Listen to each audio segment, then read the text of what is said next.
My name is Patricia Glynn, and I travel the roads of Africa in this beautiful beast.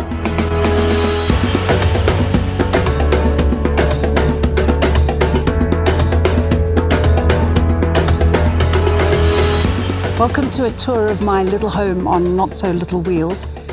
Her name is Alexandra, and she's named after an intrepid Belgian-French explorer called Alexandra David Neel.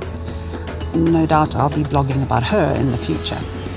She's a 3-litre turbo diesel, an Iveco daily 4x4. She weighs about 5.5 tons, but is really easy to drive once you get used to her bulk.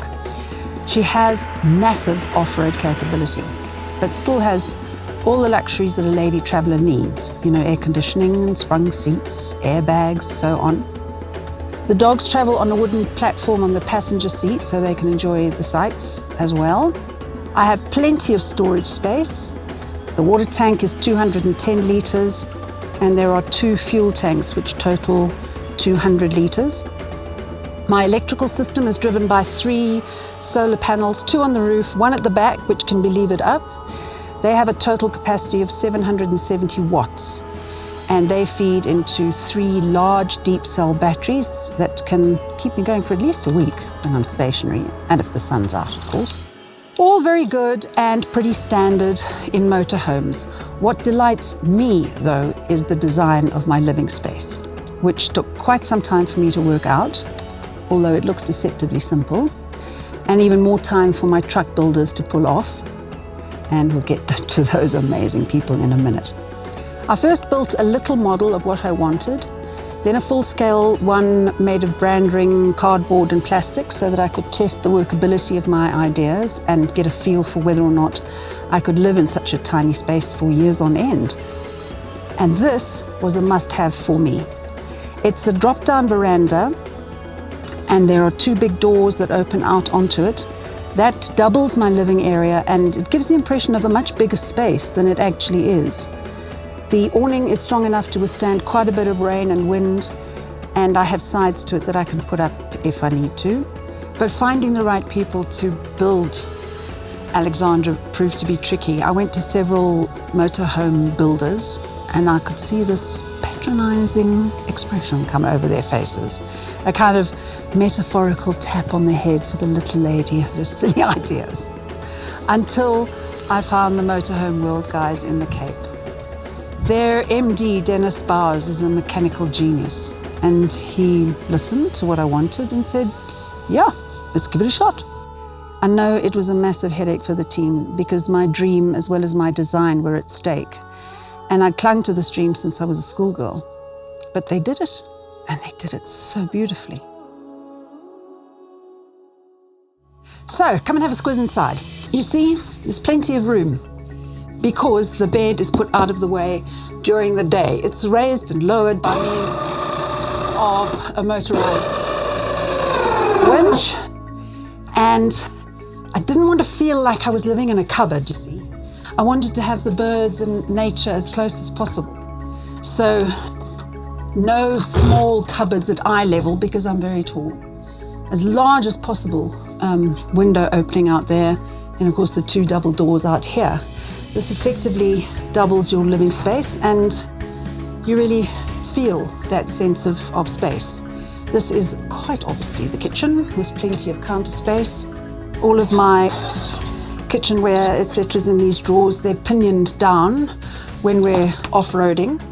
And I can seat up to 6 people for lunch or dinner with proper cutlery and crockery. No need to go bush just because you're going to the bush, don't you know? Wink, wink.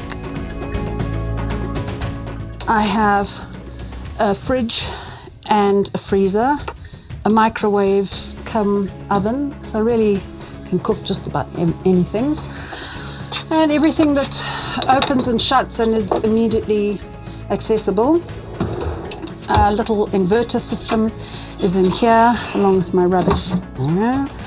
Down here is my little water geyser. And here are my stores cupboards.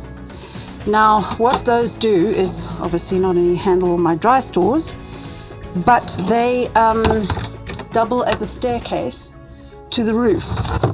There's a little yacht hatch here, so I can sit up here at sundown or at dawn, you know, and it provides light and air for my little herb garden. There's mission control here, and I've even got a wee drinks cabinet. I know. So this is little Blitzy's platform with a cushion for night time. My clothes cupboard is this. Took quite a lot of discipline, girlfriends, to get down to this, but it's completely doable. In fact, it's already still rather too much. Shoes and laundry, etc. down here. You don't want to see that mess. Then moving to the other end of my home, Tina sleeps under this cushion. My office is battened down for when we're on the road, but it has absolutely everything I need for work and play. Now, the door to my bathroom was lovingly painted by my dear friend Francis van Melson. I want something cartoon-like and colourful. Not serious. This blimming bird. It's eluded me twice when I travelled thousands of kilometres to see the shoe bill.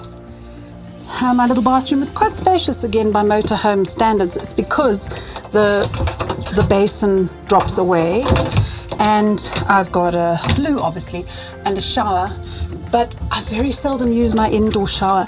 I tend to shower outside under the stars unless it's very cold and very rainy.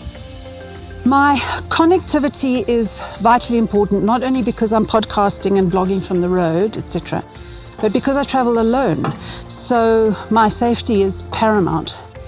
The guys from Bolton Technical in Joburg installed this amazing Wilson Pro cell phone signal booster. It's a kit which enables me to call and use data in very remote areas. There's an omnidirectional antenna outside, which can pick up cell towers as far as 30 kilometers away or so. Then that is boosted by an amplifier under the desk here, and it rebroadcasts a strong signal through this interior antenna. It works for all of the major networks in Africa, and I would not leave home without it. And that's pretty much it. I've been living in Alexandra for about 2.5 years now, and I cannot recommend the lifestyle highly enough. I love being self-reliant, minimalistic, to a point. Girl's got to have a drinks cabinet, you know? Just being party to the great natural beauty on our subcontinent.